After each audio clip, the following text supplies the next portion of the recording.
আলাইকুম viewers, welcome to my channel. আশা করি আপনারা সকলেই ভালো আছেন। আল্লাহর রহমতে আমি অনেক ভালো আছি। আজকে আমি আপনাদের জন্য নিয়ে এসেছি ভিন্ন স্টাইলের পাস্তা পিঠার রেসিপি। সাধারণত মানুষ দুধ চিতই, দুধ পিঠা এবং আরও অনেক ধরনের দুধ পিঠা খেয়েছেন, তবে পাস্তা পিঠার রেসিপিটা আমি বানিয়েছি একটু ভিন্ন স্টাইল। কালের বিবর্তনে খাবারের মধ্যে যুক্ত হয়েছে অনেক ধরনের আইটেম, আর আমি সবসময় চেষ্টা করি খাবারের মধ্যে একটু ভিন্নতা আনার। যেহেতু খাবারের মধ্যে ভিন্ন কোনো আইটেম আসলে খাবারের আগ্রহটা বেড়ে যায়। আর এই ধরনের পাস্তা স্টাইলের পিঠা রেসিপি বাচ্চারা অনেক বেশি পছন্দ করেন। আমার বাচ্চা এই পিঠা রেসিপিটি অনেক বেশি পছন্দ করেছিল। আশা করছি আপনাদের কাছেও এই পিঠা রেসিপিটি অনেক বেশি ভালো লাগবে। এই রেসিপিটি বানানোর জন্য প্রথমে ময়দা দিয়ে ডো তৈরি করে নিতে হবে। এর জন্য দিয়ে দিয়েছি 2 কাপ পরিমাণ পানি এবং পরিমাণ মতো লবণ। এবার দিয়ে দিচ্ছি 1 কাপ পরিমাণ ময়দা। এবার ময়দা এবং পানিটাকে ভালো করে মিক্স করে নেব।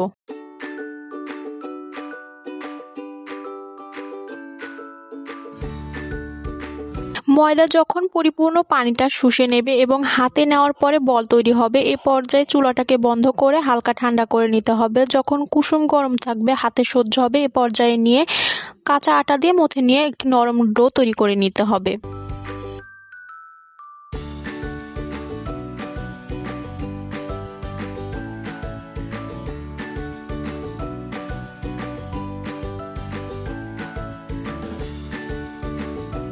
ডো তৈরি করে নিয়েছি। এবার ডো থেকে অল্প একটু করে লেচি কেটে নিয়ে রুটি বেলে নেব। আপনারা কিন্তু চাইলে ময়দার পরিবর্তে এখানে চাউলের গুঁড়োটাও ব্যবহার করতে পারেন। চাউলের গুঁড়ো দিয়েও কিন্তু এই পিঠাটা বানানো যাবে।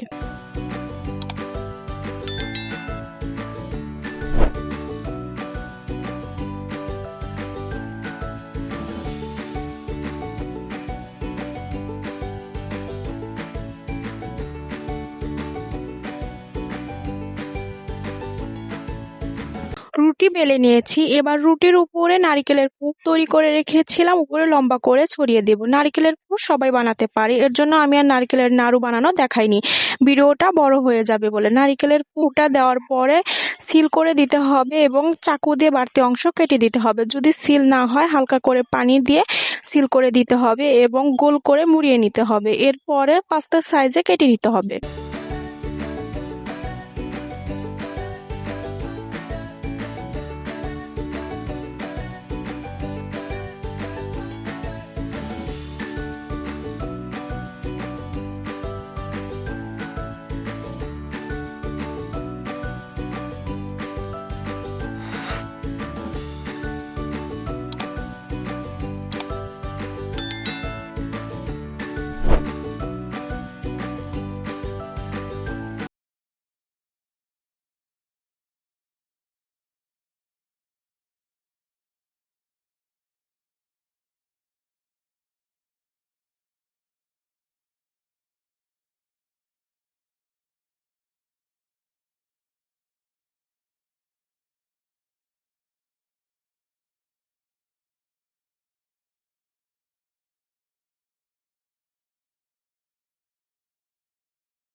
হয়ে গেল আমার পাস্তা পিঠা। আমি সবগুলো পিঠাকে বানিয়ে চাকু দিয়ে কেটে নিয়েছি। দেখতেই পাচ্ছেন দেখতে কতটা লোভনীয় হয়েছে। এবার আমি এই পিঠাগুলোকে দুধে জাল করে নিয়ে দুধ পাস্তা পিঠা তৈরি করে নেব।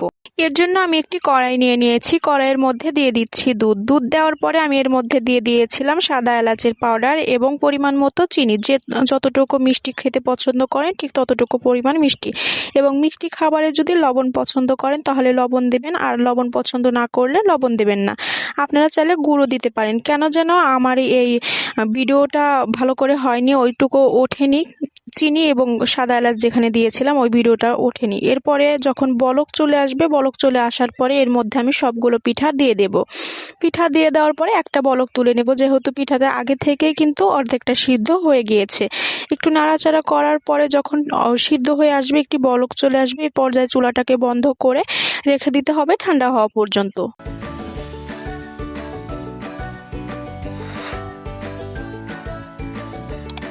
এবার দিয়ে দিচ্ছি আগে থেকে যে নারকেলের তৈরি করে রেখেছিলাম, যে পুরটা পিঠার মধ্যে দিয়েছি সেম পুরটাই এবার দুধের মধ্যে দিয়ে দিচ্ছি। এতে করে খেতে ভীষণ মজা লাগে। যখন প্রতিটা বাইটে বাইটে মুখের সাথে লাগে এই নারিকেলের পুরটা, তখন খেতে আরো বেশি মজা লাগে।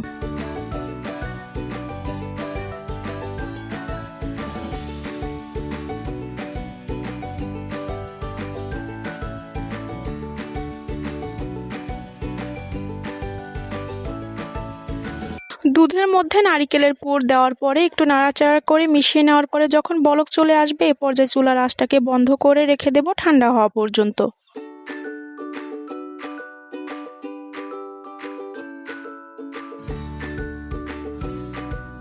ফিরে আসছি ঠান্ডা হওয়ার পরে। এবার আমি পিঠাগুলোকে একটি বাটিতে সার্ভ করে নেব।